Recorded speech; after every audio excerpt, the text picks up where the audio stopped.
So I have the opportunity, having been in 24 years in the emergency room, to really understand that there's a litmus test about what is happening in our community, and to begin thinking about how we begin to move upstream from that. And we have begun a collective impact initiative around this behavioral health issue. It is the issue around our suicidality and depression, mental illness, but also it goes hand in hand with substance use disorder. And they tend to be travel partners because they play off of each other. A lot of our substance use is in treating some of our own mental health.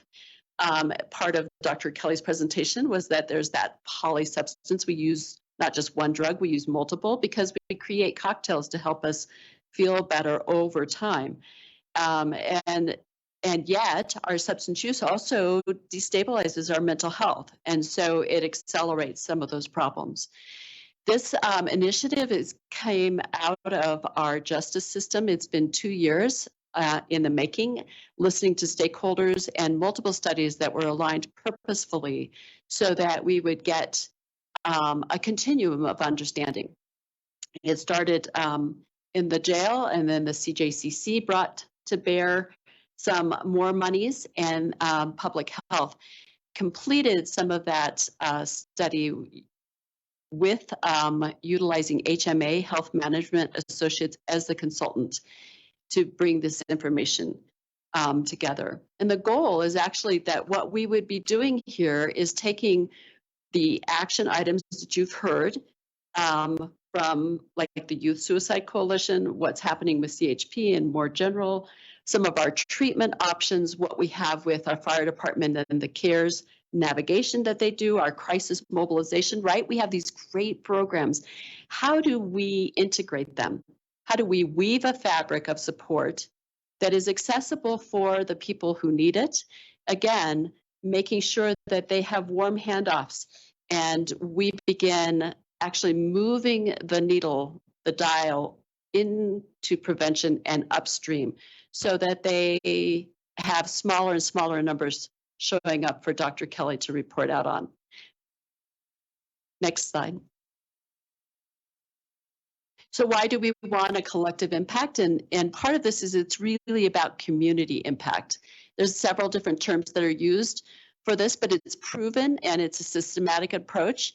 It allows us to transcend our silos, right? So we tend to do things within our agency, and this is actually building bridges between those agencies, cross-sector, cross-agency, that fosters collaboration and integrated solutions. They also are cost-effective, and they change the paradigm for future generations.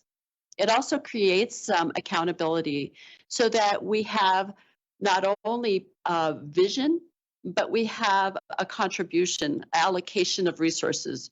And so it's kind of like the Thanksgiving dinner when you all are coming to the table and you go, hey, I've got the turkey, and over there, Councilwoman Hingham says, I've got green beans. And then we have Councilwoman Avila bring the stuffing.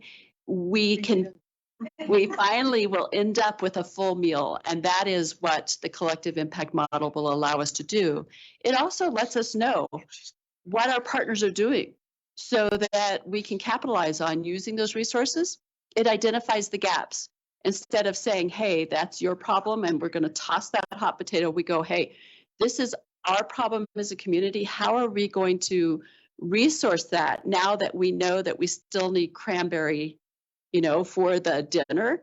We can reach over to Councilman Strand and say, hey, would you happen to have some cranberries, or would you know somebody who does, right? Next slide, please. Absolutely. Go and this has to do with a little bit with the last speaker too. But what you said, Dr. Johnson, who was the last speaker? Because I want to remember her name. Kelsey.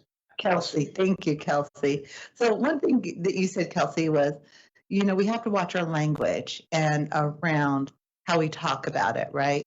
But I'm wondering sometimes if people won't tell about their situation and how they're feeling, because of, if they do, what happens that when you do reach out and saying, hey, I want to kill myself, or I want to die, and because there's nothing, are there consequences to doing that in terms of, is there documentation? Could it lead to hospitalization? Could it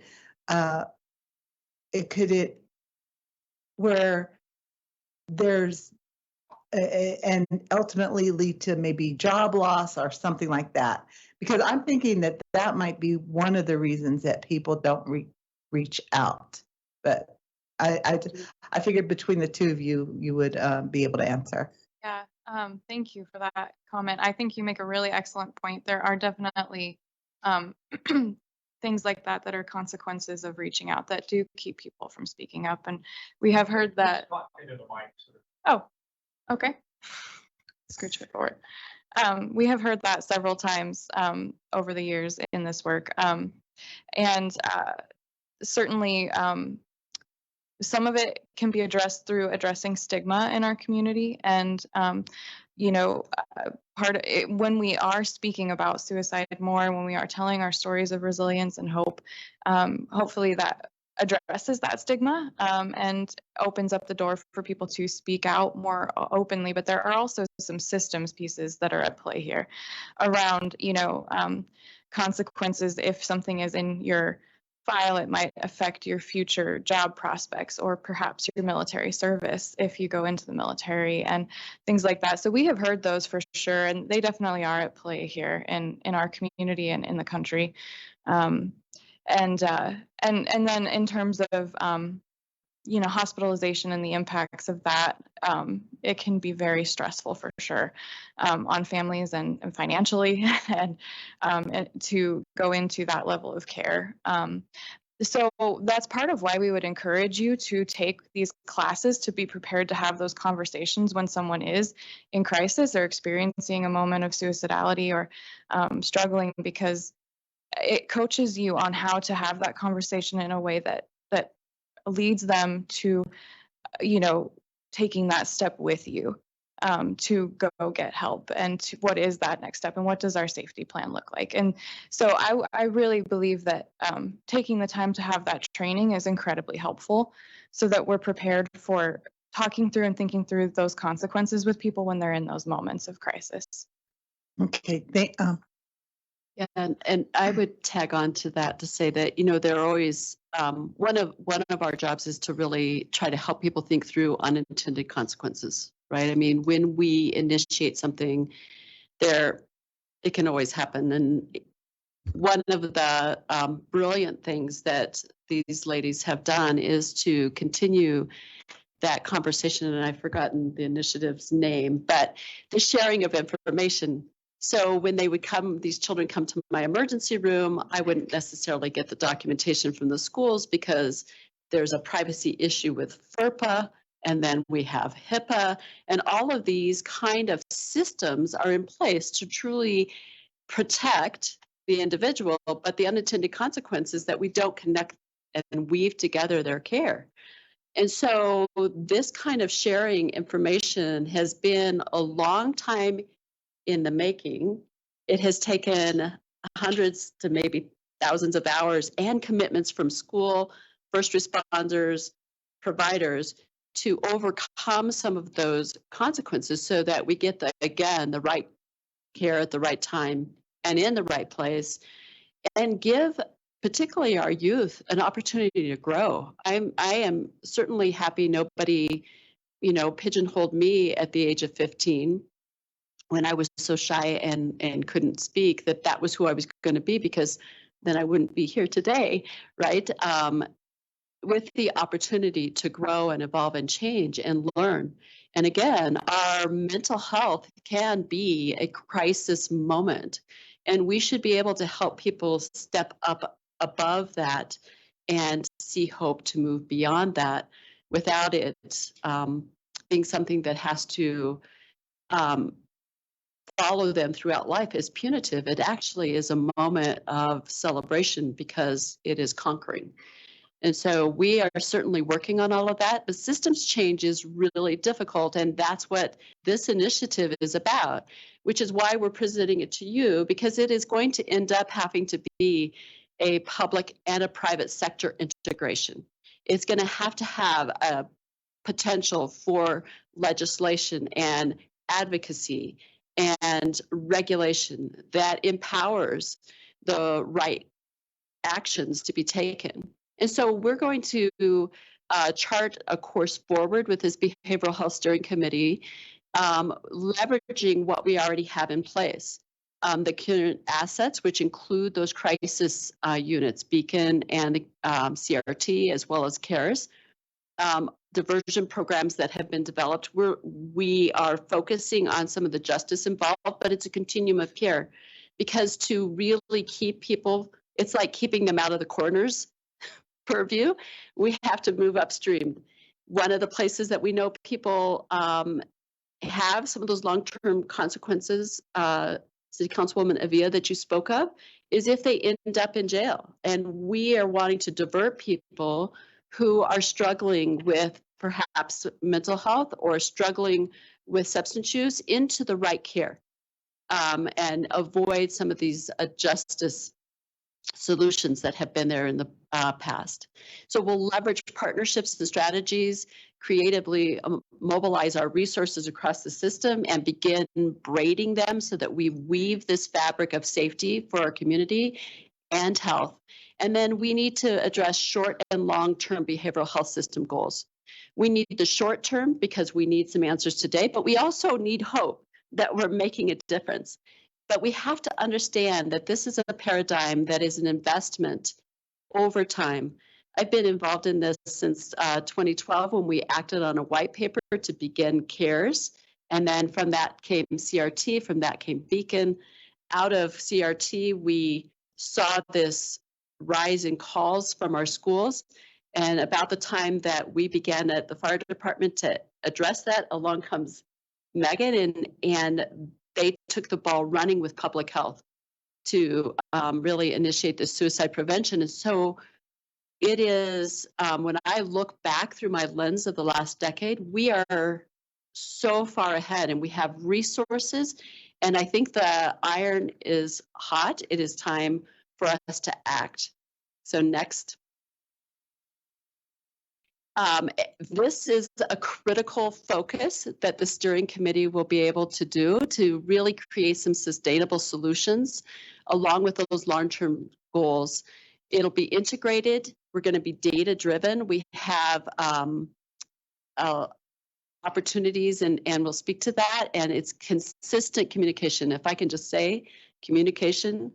What is the second solution? Communication. What is your third? Communication. The top three things is to really be talking to each other and know what the left and the right hand are doing so that we can end up bringing them in a strong solution. And then sufficient backbone support, and public health is stepping into this role. And again, it is not, the backbone is only a center part. It is only one part of the whole body. Next slide. So we will have that steering committee, which will act as governance to bring private and public sectors together, as well as our nonprofits and providers. But also we'll have these 6 work groups. And these is by no means the full of what is happening in the community, but it is, again, beginning that communication and integration of what has been happening. And we're looking at prevention, diversion, community and navigation, making sure that we assist people with reconnecting into the community for what they need. A re-entry, so this is the focus for Justice Involved to get connected and looking at those social determinants. I'm sorry, that's a typo on that slide, but those social determinants of health, which include, I think we've done a presentation on this, right? Some of it is zip code driven. It's that built environment, it's food security, it's employment, it's education, it is access to care, and those things that help us to have human flourishing. And then again, treatment, access, whether it's our peers who help us stay healthy because we have relationship, faith communities, behavioral health, and medical. And then data, which is one of those beautiful things. Again, with our data and analytics office, we will be able to begin bringing some of the data to bear that is more upstream and integrating with what are our trends, hopefully impacting that before we hear the final outcomes that are coming out of the coroner's office. And next slide. I would like to just open it to questions. I know that was kind of a quick, and if you need more background or have questions about where we hope to be going, now is a good time, and obviously always available for any time you have questions for me. Great. Anybody on Microsoft Teams with any questions for Dr. Johnson or Megan or Kelsey or Dr. Kelly? Hearing none. Anybody up here on the I'd like to IS? shot, Yep, go ahead. Is it Bill? all right, real fast. Since you missed me at the last portion, I'm going to cover all the issues. So this is Mr. Murray. Yep, go ahead, Bill. Real fast. I've got concerns about contact tracing, the range of your testing, and of course the PSAs. If you need more money to help energize those projects, I haven't seen it, so I'm very concerned that we have an issue involved that. So please get back with us and tell us what you need, because I really don't believe we're doing enough as we watch the Delta variant spread. You know, and we, as I look at the Delta and I look at the numbers of folks who aren't vaccinated, and I look at your term collective impact approach and your healthy community collaborative, I see a clash in attitudes and concepts within the community. I think when one of the speakers said it succinctly, we don't have a clean coping mechanism, okay, to assist us all in coping with the changes in our environment. All right, we have this consistent fight and flight thing. You see it every day with road rage, you know, and because there's no real structured coping mechanism, people just, you know, go into a corner and fight or flight. And it's all about motive and opportunity. The motive is, I got nothing to lose. Opportunity is, I have a weapon, I have drugs, or I have alcohol, which assists the rest of it. Okay, and where do they get those things from? From other community members, okay, who can't cope themselves with what is going on. So again, I recommend highly that you put a different piece on it that says, how do we teach people how to cope with circumstances, with changes? You know, I've been on so many stressful environments where people just come completely apart. And you're either part of the solution or you're part of the problem. So we removed the problem and tried to get the situation done. But I do believe you need more resources. And I haven't seen them, and I'd like to offer them. I think all of us would like to assist. But without a structured coping mechanism environment for the adults who are teaching the children, who are pushing the children away, without coping mechanism, like we had the other day with that poor child pulling the weapon out and shooting himself in the car, okay?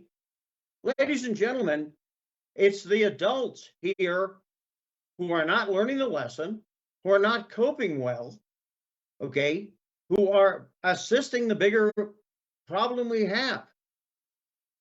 And I think we need to sit down, and I'm very fearful of friendly and familiar and happy, glad terms and not results. And I think this is where typically we miss the boat.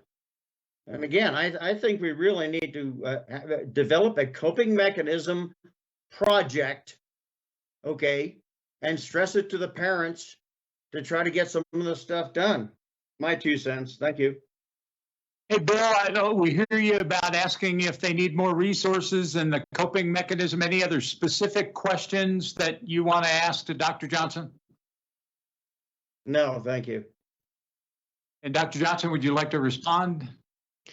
Sure. I think that again, I think that there have been ongoing efforts. And in the last decade, I think we've seen a tremendous number of those.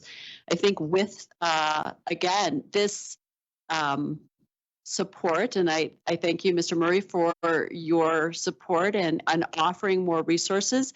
I think the key is as we receive, we're going to be getting some opioid settlement dollars. We have some American funding coming in for relief. I know that City Council and our commissioners have been supportive, and there are initiatives coming from our private sectors.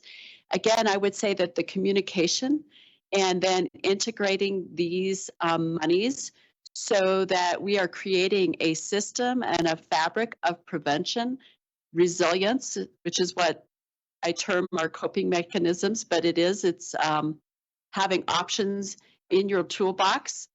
Not everything needs a hammer. We need to give people some screwdrivers and a few wrenches so that they can get the project done without just having to hammer on it. But the opportunity for us to come together collectively to create a continuum of care, a fabric that creates truly a safety net, but also a boat that keeps us upstream in that preventive kind of measures rather than actually getting, into having to utilize treatments or our justice systems or arriving finally in the coroner's office. This is where we want to go. And so it is, to your point, Mr. Murray, a really prime time for us to do that. And I think our community is doing those things and bringing it together. And so we'll just bring it back to you more often so that you can hear what is happening and hopefully continue to do the advocacy into the community about how people can get connected to get involved and make that change. Great, thank you. Any other questions up here on the dais before we take a break?